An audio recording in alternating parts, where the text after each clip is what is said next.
Hi friends, आज हम जानेंगे कि न्यूबॉर्न बेबीज़ की मसाज कैसे की जाती है। ना सिर्फ न्यूबॉर्न, बच्चे जब तक छोटे हैं 2 साल 3 साल तक बच्चों की मसाज कैसे की जाती है, आज इस वीडियो में हम देखेंगे। ये बहुत रेलेवेंट टॉपिक है, बहुत इंपॉर्टेंट टॉपिक है। बेबीज़ की मसाज करना बहुत ज़रूरी है उनके वेट गेन के लिए, उनके बेटर हेल्थ के लिए, ब्लड सर्कुलेशन के लिए। कि मैं मेरी बेबी से बात कर रही हूँ, ये बहुत ज़रूरी है कि आप मसाज शुरू करने के पहले बेबी से बात करें, उन्हें बताएं कि हम आपकी मसाज करने वाले हैं, ताकि वो रिलैक्स फ़ील करे, सेफ़ फ़ील करे और आप भी थोड़े रिलैक्स हो जाएं। तो चलिए शुरू करते हैं। मैंने यहाँ कोकोनट ऑयल लिया है, आप चाहें तो मस्टर्ड ऑयल या ऑलिव ऑयल भी ले सकते हैं, या जो भी आपको मसाज ऑयल चाहिए आप वो ले सकते हैं। मैं प्रेफर करती हूँ कोकोनट ऑयल। समर के दिनों में इसकी तासीर ठंडी होती है, तो कोकोनट ऑयल इज़ गुड। कोई भी एक एंड से आप शुरू कीजिए, या तो सिर की तरफ से या तो पैर की तरफ से। मैं प्रेफर करती हूँ कि सिर की तरफ से शुरू कीजिए। अपने हथेलियों पर तेल ले लें अच्छे से। बेबी की बॉडी पे डायरेक्टली तेल नहीं डालना है, पहले अपनी पाम पर ले लें और उसी के बाद बेबी पर ऑयल अप्लाई करें। ध्यान रहे कहीं पर भी आपको ज़ोर से प्रेशर नहीं अप्लाई करना है, बहुत जेंटली बट फर्म स्ट्रोक्स लेने हैं। ऐसा आपको फ़ील हो कि आपका बेबी तकलीफ़ में है, क्रैंकी हो रहा है, रो रहा है या उसे रैशेज़ आ रही है मसाज करते वक्त, तो आपको उसी समय रुक जाना है। पहले आपको बेबी को फिर रिलैक्स करना है और फिर कंटिन्यू करना है। इस तरह से अंगूठे की मदद से सिर पर, आईब्रो पर बाहर की तरफ मसाज दें। नोज़ के ब्रिज पर इस तरह से आप मसाज करें। चिन एरिया, अपर लिप्स एरिया, इस तरह से आप प्रॉपरली मसाज करें। मसाज करने से ऐसा नहीं है कि आप बेबी का फेस स्ट्रक्चर चेंज कर सकते हैं, बट मसाज से आप उसे फ़ायदा ज़रूर दे सकते हैं। मसाज के और भी बहुत फ़ायदे हैं सर्कुलेशन के अलावा। सबसे बड़ा फ़ायदा है कि माँ और बच्चे में मसाज के दौरान एक बहुत अच्छा बॉन्ड बनता है, बिकॉज़ मम्मी उस टाइम पर बेबी से कंटिन्यूसली बात करती है, बच्चा माँ को रिकग्नाइज़ करना शुरू करता है और एक इमोशनल अटैचमेंट बेबी को माँ के साथ में फ़ील होता है। दूसरा फ़ायदा ये है कि बेबी का वेट गेन होने में बहुत मदद मिलती है। बेबी को अच्छी नींद आती है और बेबी अगर अच्छा सोएगा तो हमें भी बहुत अच्छी नींद आएगी। इस तरह से आप पूरे फेशियल स्ट्रक्चर को, फेशियल एरिया को कवर करें अपने अंगूठे की मदद से, अपनी उंगलियों की मदद से। माँ से ज़्यादा अच्छा ख्याल अपने बच्चे का और कोई नहीं रख सकता, ऐसा मेरा मानना है। फेस मसाज होने के बाद हम करेंगे चेस्ट की मसाज, हाथों की मसाज और पेट की मसाज। इसके लिए आप हमेशा जब भी आप चेस्ट और हाथों की मसाज करते हैं, तो आप स्ट्रोक्स जो है या फिर जो भी प्रेशर पॉइंट्स है वो शोल्डर की तरफ से लें। हमेशा शोल्डर की तरफ से रिस्ट की तरफ आना है, शोल्डर की तरफ से ही आपको पेट की तरफ आना है, ना कि पेट की तरफ से आपको शोल्डर की तरफ जाना है। हाँ, हाथ घुमाते वक्त आपका हाथ हो सकता है कि अपना चेस्ट से शोल्डर जाए, लेकिन शुरुआत हमें शोल्डर टू चेस्ट ही आना है। जेंटल हाथों से पहले पूरी तरह से ऑयल अप्लाई कर ले उसके पेट पर, चेस्ट पे, हाथों पे, और फिर एक एक पार्ट कवर करें। इस तरह से पेट पर भी लगा ले अच्छे से ऑयल। ज़्यादा प्रेशर बिल्कुल नहीं लगाना है बेबी को। 4 मंथ्स के ऊपर के बेबीज़ को मसाज करते वक्त हैंडल करना बहुत डिफ़िकल्ट हो जाता है, बिकॉज़ वो इतने हिलते हैं, फिर पैर मारेंगे, ये करेंगे, वो करेंगे, बिल्कुल स्टेबल नहीं रहते हैं। 3 मंथ्स के नीचे के बेबीज़ को, अंदर के बेबीज़ को हम कंफर्टेबली हैंडल कर सकते हैं। इस तरह से हाथों को मसाज करनी है। कहीं पर भी आपको लगे कि बेबी को तकलीफ़ हो रही है, प्लीज़ उस जगह पर रुक जाए। कुछ इंपॉर्टेंट बातें मसाज करते वक्त ध्यान रखें कि सबसे पहले तो आपके नाखून कटे होने चाहिए। नाखून बड़े रहेंगे तो बच्चों को चोट लग सकती है, खरोंच आ सकती है, बेबीज़ को तकलीफ़ हो सकती है। प्रॉपर्ली हैंड वॉश होना चाहिए, बिकॉज़ हम लेडीज़ किचन में काम करने के बाद हमें पता नहीं होता है, कभी कभी मिर्ची के हाथ होते हैं, मसाले के हाथ होते हैं, तो वॉश करने के बाद भी वो थोड़े बहुत बेबीज़ को हर्ट कर सकते हैं। तो प्रॉपर्ली हैंड वॉश होना चाहिए। हैंड वॉश से आप हैंड वॉश करें। देन हम दूसरे हाथ पे भी इसी तरह से मसाज करेंगे। मसाज करते वक्त ध्यान रहे कि रूम का टेम्परेचर वार्म होना चाहिए, ना कि रूम बहुत ठंडा होना चाहिए, ना कि रूम बहुत गर्म होना चाहिए। एक नॉर्मल रूम टेम्परेचर रहना चाहिए, वार्म रहना चाहिए। ठंडी के दिनों में ध्यान रहे कि बेबी को ज़्यादा देर के लिए ओपन नहीं रखना है।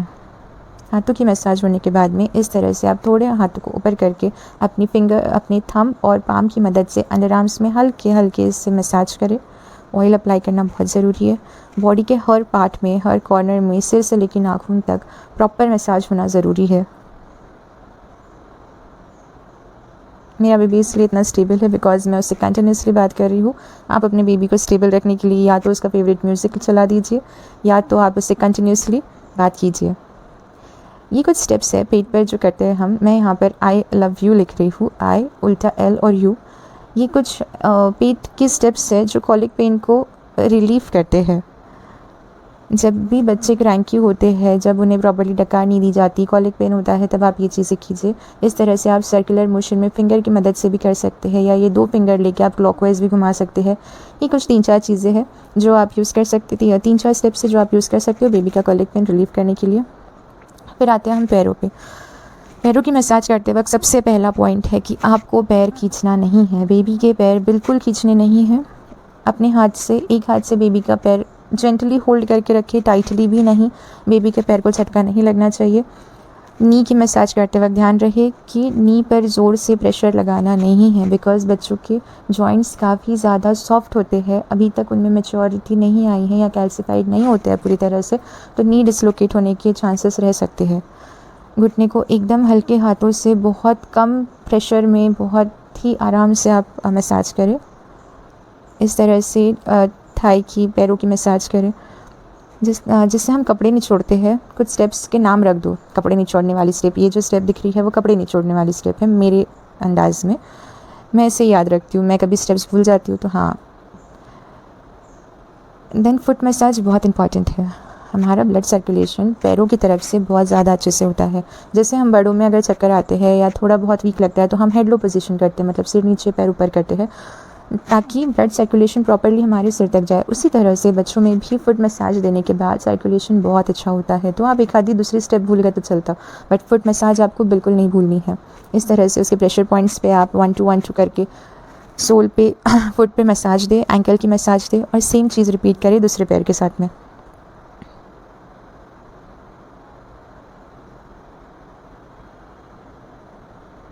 बेबी के साथ कंटिन्यूसली बात करते रहिए, उसे एंगेज रखिए, उसे बताइए कि हम अभी क्या कर रहे हैं, हम पैरों की मसाज कर रहे हैं, कैसे फ़ील हो रहा है। बच्चे को नहीं समझता ऐसा हमें लगता है, बट बेबीज़ को सब कुछ समझता है। आप उनसे बात कीजिए, उनके साथ कॉन्टैक्ट रखिए, कंटिन्यूसली उनके साथ एंगेज रहिए। देखिए वो आपकी हर बात को रिस्पॉन्स देना शुरू कर देंगे। बच्चा अचानक बोलना सीख जाता है, ऐसी थोड़ी सीखता है। वो हमारी ही बातें सुनता है और धीरे धीरे उसकी वोकैबुलरी बढ़ाते जाता है। आप जितनी ज़्यादा बच्चे से बात करेंगे उतनी ज़्यादा वोकैबुलरी उसकी बढ़ेगी।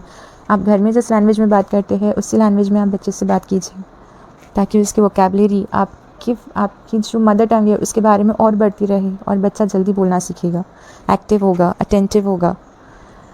ये एक बहुत अच्छी स्टेप है जो मेरी मम्मी ने मुझे बताई थी। 3 महीने से छोटे बच्चों में बहुत अच्छे से काम करती है। बड़े होने के बाद में दोनों पैर एक हाथ में पकड़ना थोड़ा मुश्किल होता है। इस तरह से दोनों पैरों को एक हाथ में पकड़े और धीरे धीरे से ऑयल स्प्रेड करके थोड़ा थोड़ा हल्के हाथों से मसाज करें। ये स्टेप मुझे बहुत पसंद है, लेकिन अब बहुत डिफ़िकल्ट होता है बिकॉज़ मेरा बच्चा 5 मंथ्स ओल्ड है, तो बड़े बच्चों में थोड़ी तकलीफ जाती है। बट ये मैंने आपको दिखाने के लिए किया है कि 3 मंथ्स के बेबीज़ जिनके हैं, 3 मंथ्स तक के बेबीज़ में हम कर सकते हैं। देन ये हम कुछ एक्सरसाइज करेंगे, ऐसे साइकिलिंग करवाइए।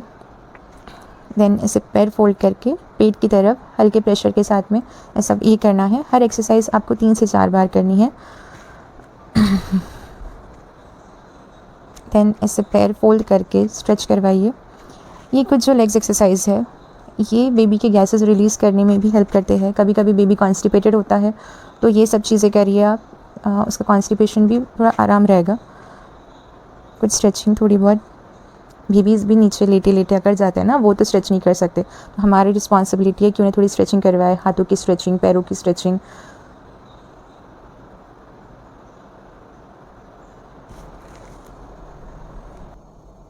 बेबीज़ को टमी टाइम ज़रूर दें। टमी टाइम के अपने बेनिफिट्स हैं जो मैं अपने अगले वीडियो में या आने वाली कोई भी नेक्स्ट वीडियो में डिस्कस करूँगी। ऑयल ले लें, हाथों पर अच्छे से ऑयल लगा लो। देन थंब की मदद से नेक पर थंब रखकर सिर की तरफ अपवर्ड डायरेक्शन में ऐसे जेंटल स्ट्रोक्स दीजिए।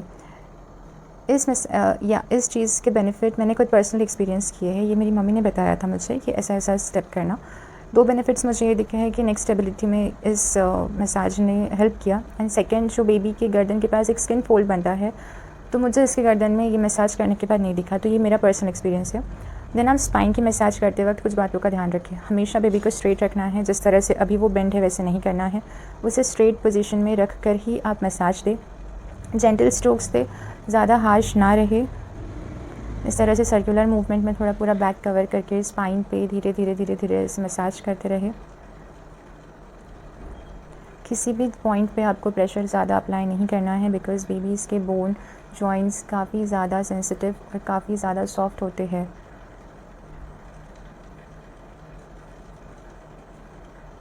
बेबी के बट्स को भी मसाज करें। वो चीज़ मैं यहाँ पर नहीं दिखा सकती थी, बट आपको बता रही हूँ कि आप बेबी के बटक्स को भी मसाज करें। प्रॉपर ऑयल लगाकर सर्कुलर मोशन में उसकी बटक्स पूरी तरह से कवर करके आप मसाज करें।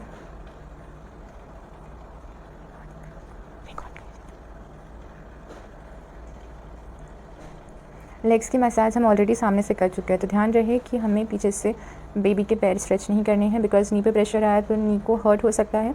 नॉर्मली अपने थंब पर ऑयल लेकर थंब से हर फोल्ड में मसाज कीजिए, धीरे धीरे अप्लाई जेंटली मसाज कर दीजिए।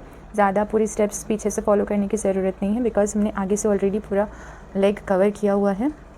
थोड़ा सा फुट को मसाज देने के बाद आप पैरों को छोड़ दें। उसको बेबी की मसाज आप इस तरह से पैर पर इस तरह से मैट पर भी कर सकते हैं, या अपने पैरों को स्ट्रेच करके बेबी को उस पर रख कर भी कर सकते हैं। 3 महीने के ऊपर के बच्चों में ये डिफ़िकल्ट होता है, इसीलिए मैट पर रख कर करना ज़्यादा बेटर है। उसके बाद आप अपने बेबी से बात कीजिए, उससे बताइए कि आपकी मसाज ख़त्म हो चुकी है, अब आपको थोड़ी देर सोना है और उठने के बाद आपको हम नहला देंगे। समर्स में आप 1 या 2 बार मसाज कर सकते हैं, बट विंटर में 2 से 3 बार ज़रूर करें। कम समय के लिए करें, शॉर्ट ड्यूरेशन में करें, और बेबी को ज़्यादा देर तक ओपन ना रखें।